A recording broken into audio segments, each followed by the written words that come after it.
If it does not match the table, it will not put that out on the network. The advantage of that is you can use one RAM for local. Radio, your user switches to another channel with the same frequency, just different RAM encode. Now they can go out over a network. So you can use the same frequency for local, and for the users it's transparent. All they're doing is changing the channel. They're changing their channel from Boston local to Boston, nationwide, or whatever you want to call it.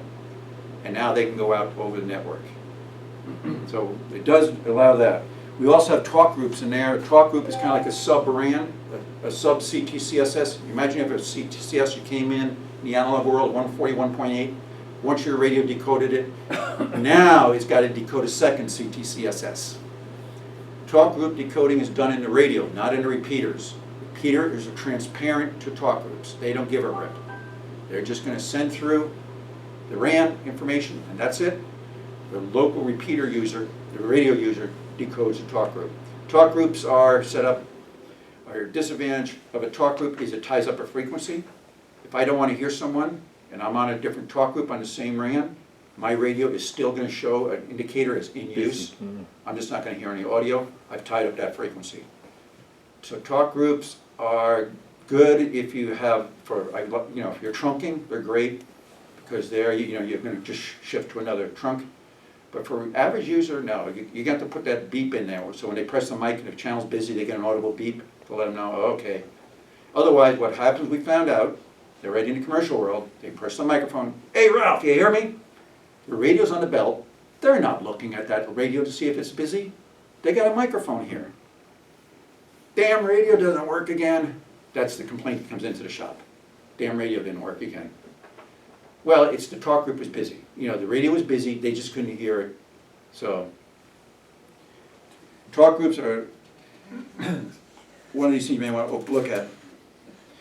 Another thing you can use is on NXDN world, I don't know if DMR is doing the same thing, come in with a DTMF, and we have a radio repeater set up with 2 channels. Most repeaters can handle more than one frequency, right?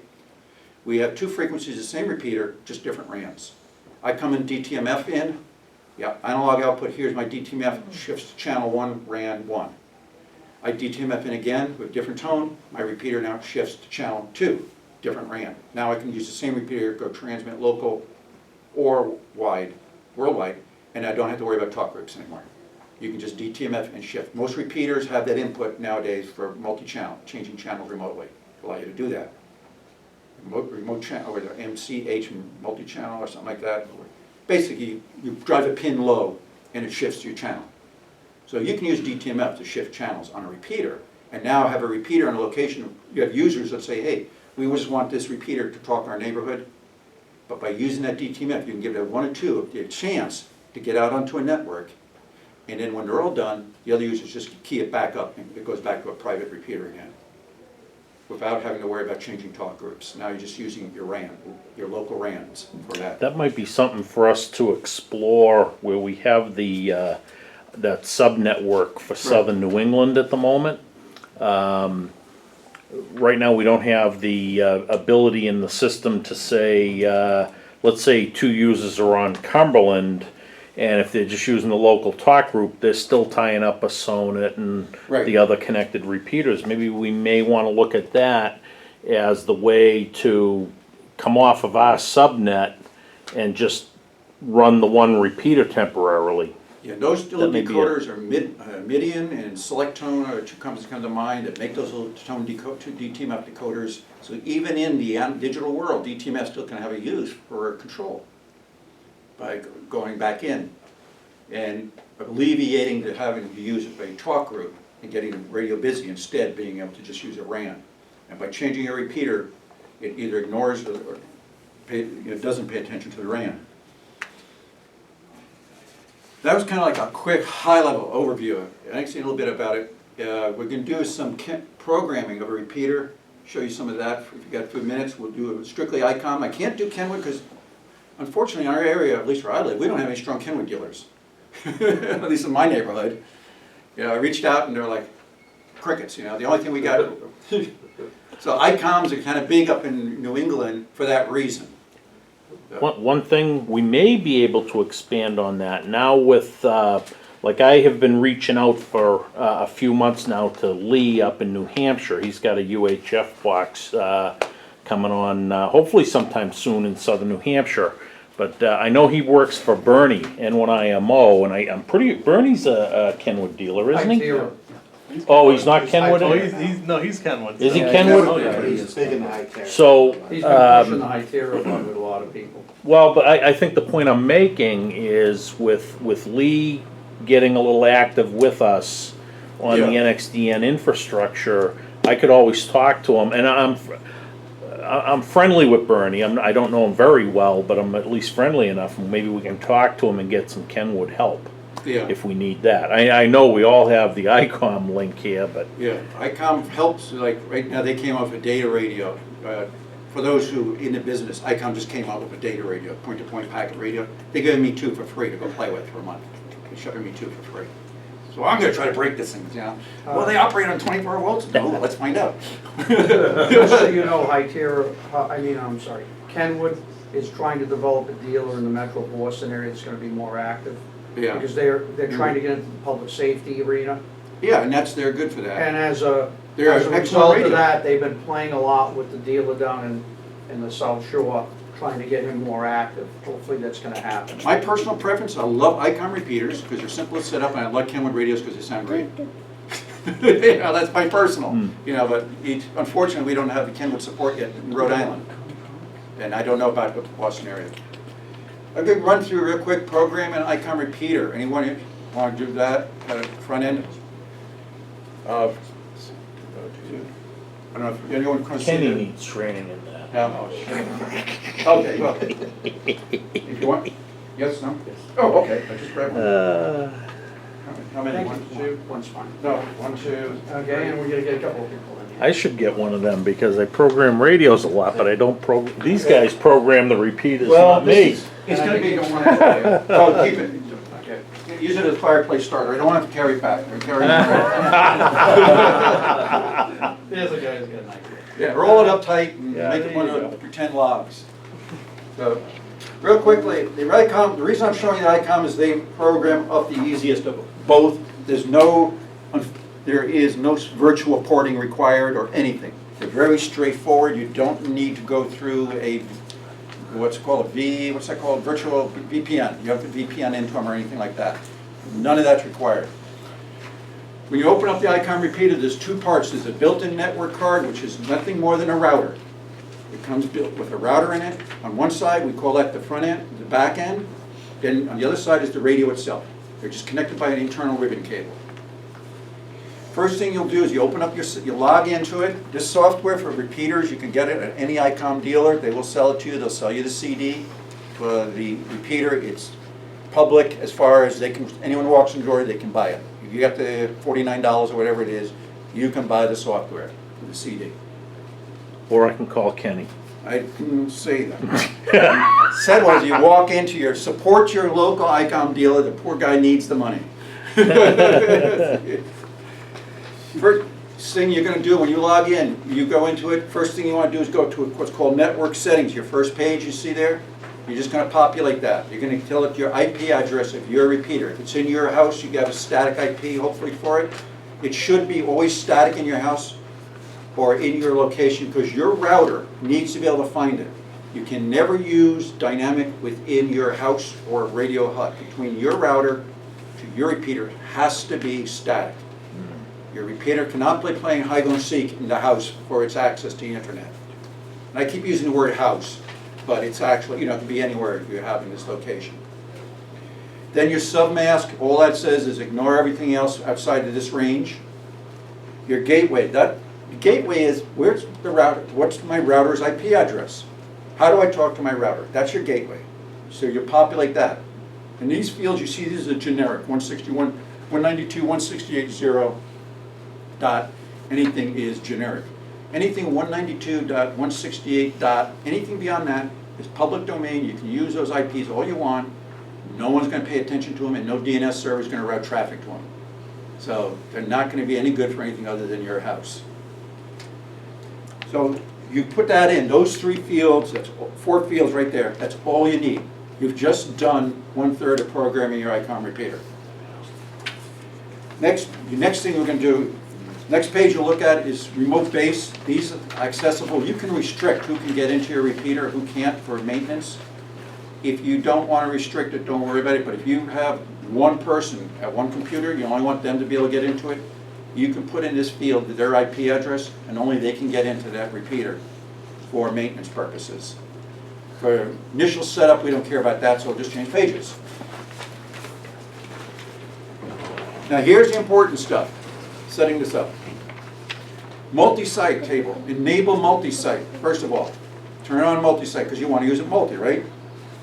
Beacons, we're going to disable beacons. What beacons do is they send out a burst. We don't care about that. What that allows is you can set the radios up so as they're going along, they're sampling the RSSI, and they will pick the strongest RSSI, and they will lock in on that till they see another stronger one. Your repeaters can beacon and send out that burst.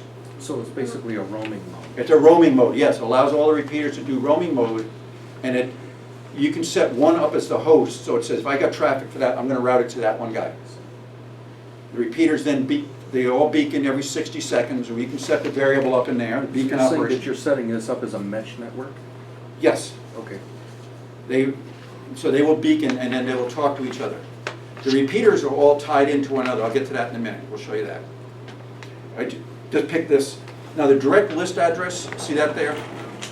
That direct list is how you're going to connect. Your repeaters, every repeater you want to connect to on your mesh you put in there, and they put, on their table they put you. Now you've got a mesh network going. One goes down, they still got a dart to you from another one. So if A is talking to B, and they can't, that link between A and B goes down, A can go to C, and C will rebroadcast the packet to B. So it's kind of like a self-healing mesh they built into this system, but if you use it that way.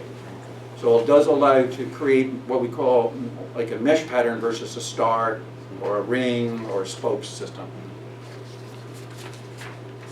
The beacon, next page describes some of the services of beaconing.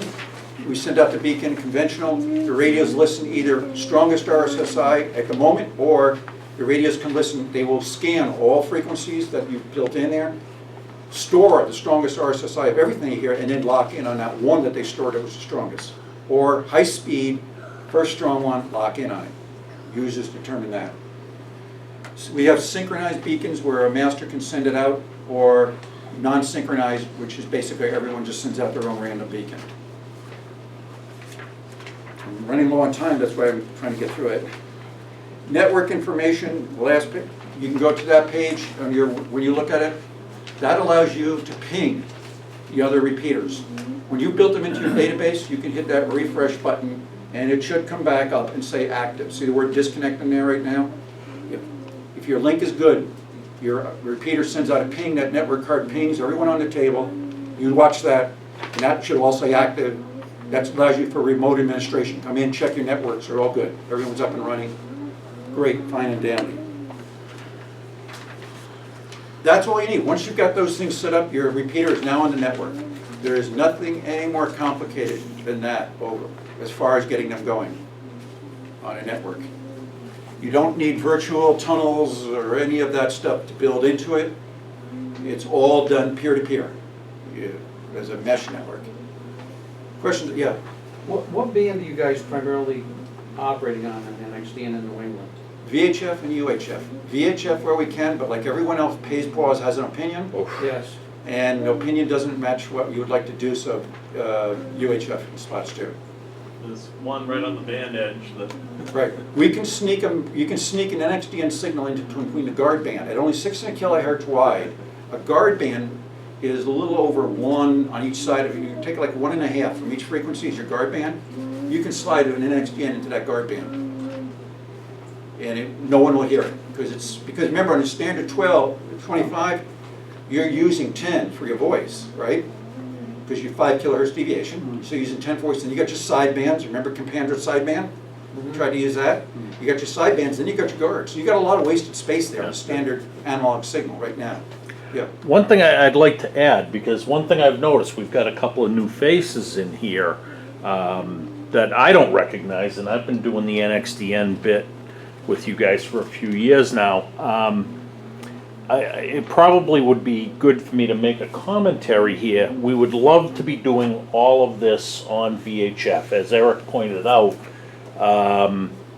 Pave Pause has really caused us issues on UHF. Now, the reason some repeaters have popped up on UHF is because we're trying to take advantage of the guard band channel that the Air Force apparently doesn't care about.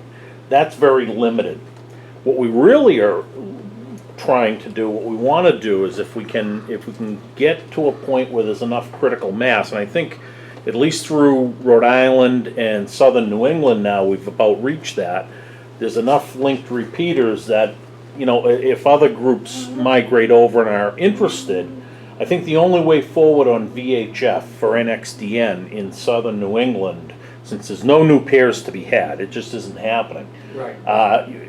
Our only hope to expand the VHF side is if there's other groups out there with existing analog repeaters that might be interested in putting something up in mixed mode.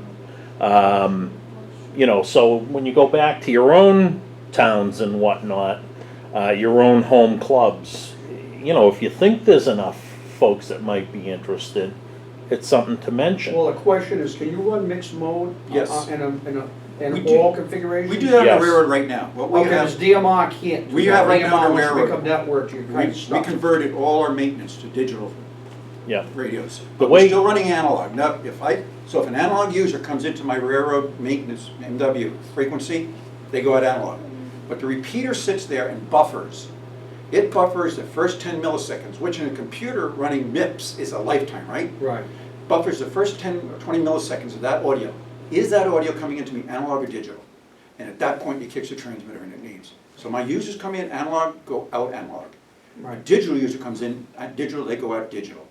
So They it's come not, in it's 12 not, and a it's quarter? not unlike in the old, and I hate to say this, the MDC 1200 data on squelch on the consoles. Where it says so long, it looks for the data on squelch information, and then it starts repeating the audio. It comes in right away, it buffers it, looks at it, Right. and out it goes. And the users, Yeah. it's transparent. They come in 12 and a half, they go out 12 and a half. Analog, they come in 6 1/4 digital, they go out 6 1/4 digital. So I can leave, the analog users on the repeater aren't locked out using the repeater. in They the are not future. locked out from using Right, it. essentially what would happen They're gonna is, go, if they come in on the digital side, Yeah. it's gonna go out on the digital card to the digital network. Anything coming in on the analog side, they're pulling off that, what is it, it's 25 pin thing on the Right. back, and they can send it out to whether they're doing, if it's analog, they can then send it on out to either Echolink, IRLP, whatever The they're doing. repeater has, on the output of the repeater, in the back of the repeater is a 25 pin DB25 connector. No matter what mode you're in, there's still analog audio coming out on that pin, for lack of a better word, pin 2. All right? There's still analog audio coming out there. There's still a COR Okay. going low. But again, in a network, this is one of the things I'm trying to figure out, in a network configuration where I'm networked in your system, Mhm.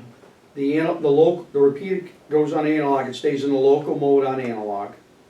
If you go digital, it does whatever you tell it, local, Right. wide area. Digital, here's how we can play digital. Digital, I can come in, we have mixed mode. Digital, Because I'll be honest with you, that's what's holding a lot of repeaters on DMR from converting, here, is they already have active DMR people. I mean, active analog people. that's how to program the repeater to do everything.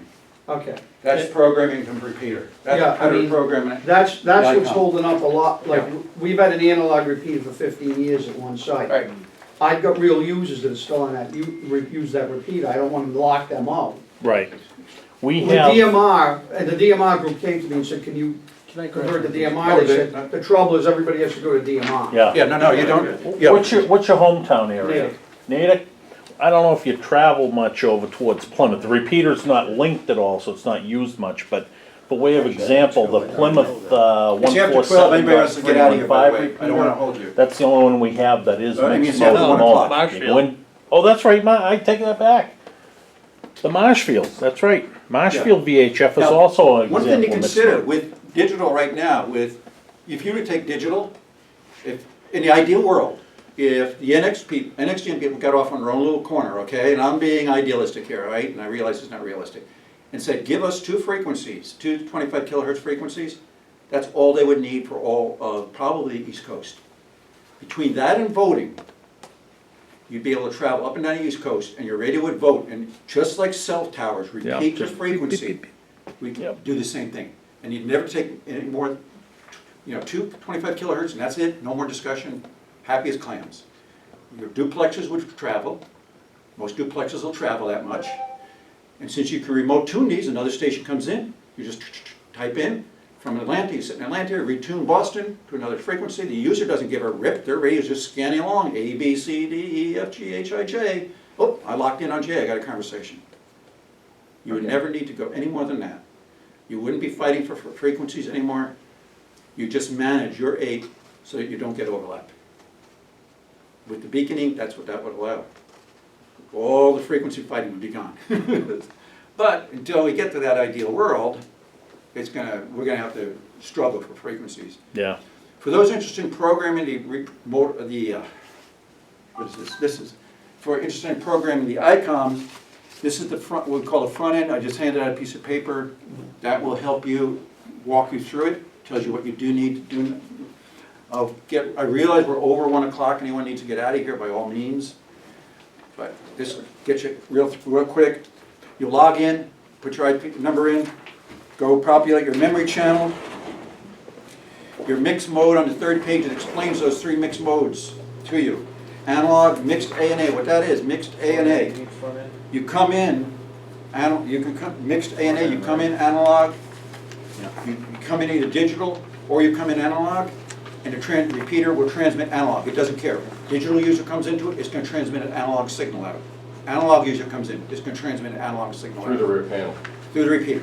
Through The repeater will do No that. mixed, whatever you come in, you go out. It depends on how you program. He's saying, That's how you depending on how you program. On the program third the page, you can repeater. select it, right there. You can select it, force it, to do one or the other. No, you can't go in analog and have it transmit digital out. Yeah, you can. On the icon, you can. Okay. Yeah. Do you remember that On the back buffering? pin, yeah, on the DB Through the 25, back I've done panel, it. not coming in I've done it. RF. Over the- analog. over RF, I've done it with a Digital. CPI remote, a tone remote, and I've gone out digital. Okay. But what, From the remember that analog buffering? It sits there and it's gonna, it says, you want both? I can give one or the other. It What that's will, used for a yeah. transition. You got some radios that you're transferring over to digital. It allows them to come in and still talk to the existing analog. As you get further, you can reverse it, as you'll see the next table there. You can reverse it the other way. Service monitor. You can say, if I'm coming in mixed, go out, transmit digital. Okay. So as you'll see, it says, receive, transmit. So a mixed signal coming in, I will transmit an analog, or mixed signal coming in, I will transmit digital. Or I'm just gonna do pure digital. Even in pure digital though, if it hears analog, it will still transmit analog. All my repeaters are set up digital, yet when they hear an analog signal, they will still do analog. So the analog that's coming out is 12 and a half kilohertz. 12 and a half, Yes. 12 and a half. Yeah, we can That's only exactly achieve what I 6 said. and a Yeah, quarter. come in in analog, it digital. goes out analog. You Right. can't come in analog and go out digital. Yes, you can. Whether or not your receivers will take it, I don't know, but the radio repeater doesn't care. It'll come out. On the back end. No, what I'm yeah, saying. Ken, RF. RF. RF. Oh, RF, oh. RF, it will do it too. For an ICOM, it will. think so.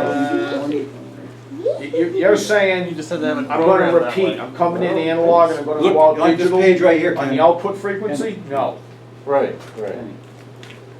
There, No. Trying to get dig your into Oh, that. mixed mode, yeah. mixed mode, receive, Yeah, well, my like Plymouth right now, I'm doing mixed mode, and I think I'm doing analog.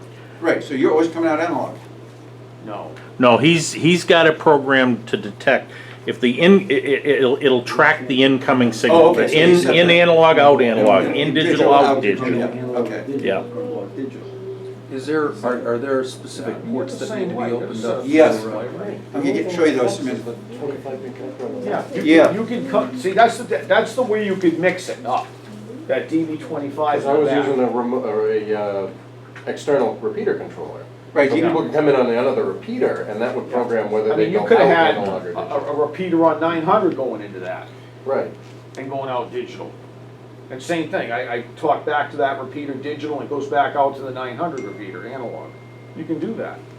Right. But Out that the, out doesn't- the DB25, yes. Right now, I got a Pick lot off- of them with a yeah, tone you remote. pick off the DB25 and use- 2175 whole tone. if you're doing that, use what we call a horn lead. So horn goes low. Horn, you can you horn is, and the repeaters is something You you could do radio- analog audible. It'll pull key low and hold low, Yeah. or just pulse low. On a reception, just from the old days, we tie up a tone from Digital horn audible, hung, it'll pull low. same thing, but you use that. Switch spins back there. It'll drive something low for you transmitting. The other thing you can do, memory channels, we can do CW. CWIDs, I got a question about that in another place. On the analog, when you're in analog mode, you can do CW, it'll do a 12.5. You do digital only, CWID goes out at 6 1/4. Does not go out at 12. It's narrow. If you Okay. force your It's very repeater to low. narrow, it will CWID in narrow, will not chew up the 12. You've personally seen that on the spectrum analyzer? Because I know that's been an issue The as ones to how that high. we got are Yeah. definitely sending out, that might even be 25K, Yeah. right? Like Swansea. What you know. gotta look at is how you set up the table, your offset. Now, if you're set up for 12, and if you're set up for 12 in your repeater, for analog user, for mixed, it's gonna go at 12. If it's still seeing analog loud, but if it's pure digital, It's pure digital. then it's gonna go 6 6 1/4, 1/4. It's not. Now, on 12, Sure? Oh, yeah, that thing's, on 12, you can skew it. that's the reason why we can't put another UHF above at the band edge, because the analog CWID is gonna go over 450. Yeah, because you're analog, but if you get rid of analog, do but the pure test digital, No, outside. then it is pure digital, Let's but do the, it. it's You know who's working on something, a digital ID that suffices, is the gentleman in Connecticut. Yeah, over-the-air aliasing, they call He's it. doing it, Yeah. yeah. And the newer ICOM burst radios data. are supposedly going to embrace that along with Kenwood.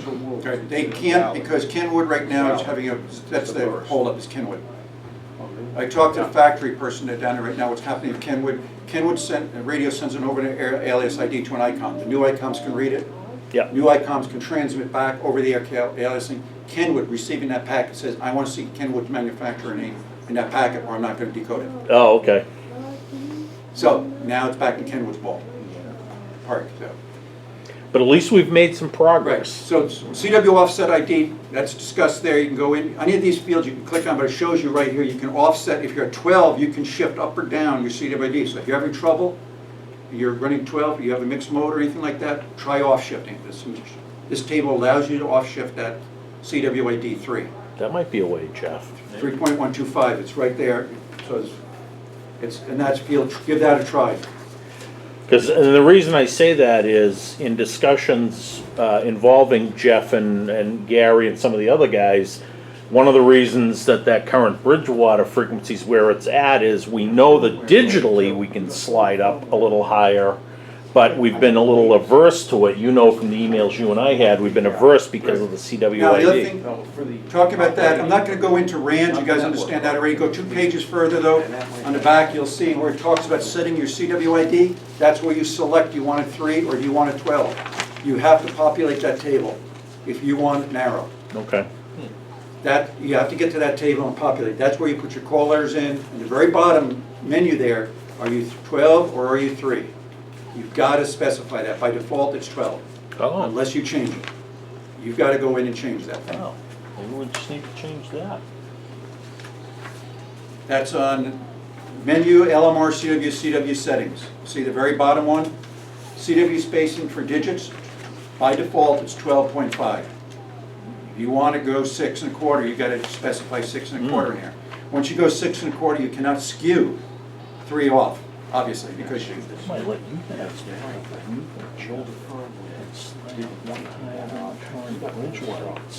now, if you're going to set up your radio for remote channel steering, for doing the DTMF in to change channels, the next page is where you do that. You can set the input outputs of those pins on the DB25 performs special functions.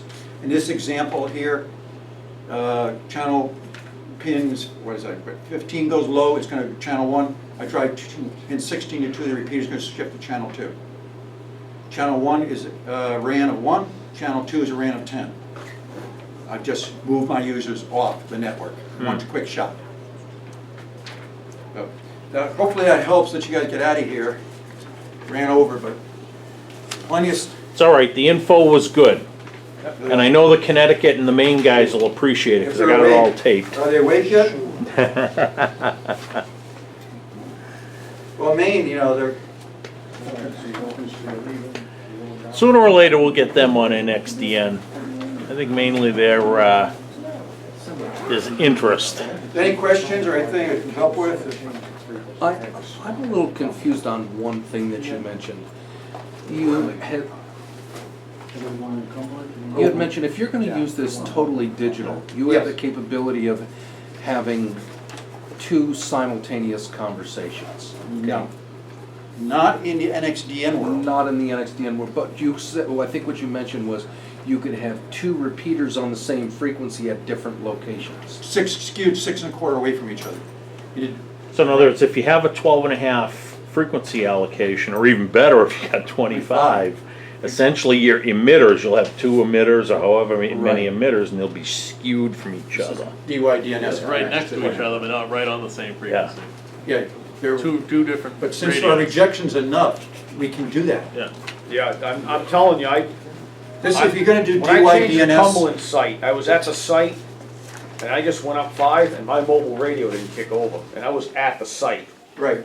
See, most of I the had good to change companies it, I go out now, there and reprogram it just to listen to it. It would not come up. DYDNS. By way of That's how example, tight this stuff is. one of the things that we've what if'd is, The other thing for I'm giving you instance, right he's now is if got, you wanna do DYDNS, dynamic, where your repeater does not go to a fixed, this is the paper, shows you how to do that. A static IP. It goes to a dynamic, that shows you how to do a If it goes dynamic. to if it goes, if you don't have a static IP. Right, this will show you how to do a dynamic. There's a few in there. And what this will do basically now is your servers, your repeater is gonna send back to the DYDNS its name. And DYDNS will map your IP address for you. Right. So you're constantly on the network. So the advantage of that, you plug your repeater into your cell phone, you take it up if you're camping, you go on your cell phone network, DYDNS hooks you into the network right away. You don't have to care where you're at or anything. As long as you can get 96 kilobits through that cell phone modem, you're back on the network. If you want to rely, you know, that's what dynamic is. Dynamic allows, if you don't want to cross-connect to the country, you can have 5 people on dynamic, as long as one of them has a static, you can get out to the network. As long as someone's pointing to a static IP address, you're good to go. which is what the Southern New England network is all about right now. Swansea's got the static and everybody else connects to If theirs. anybody wants more of these handouts, I'd be more than glad to get rid of them, you know, take some home, start some fires, burn them. Okay, take care. I'm gonna take. Thank these you, Eric. All right. extras here and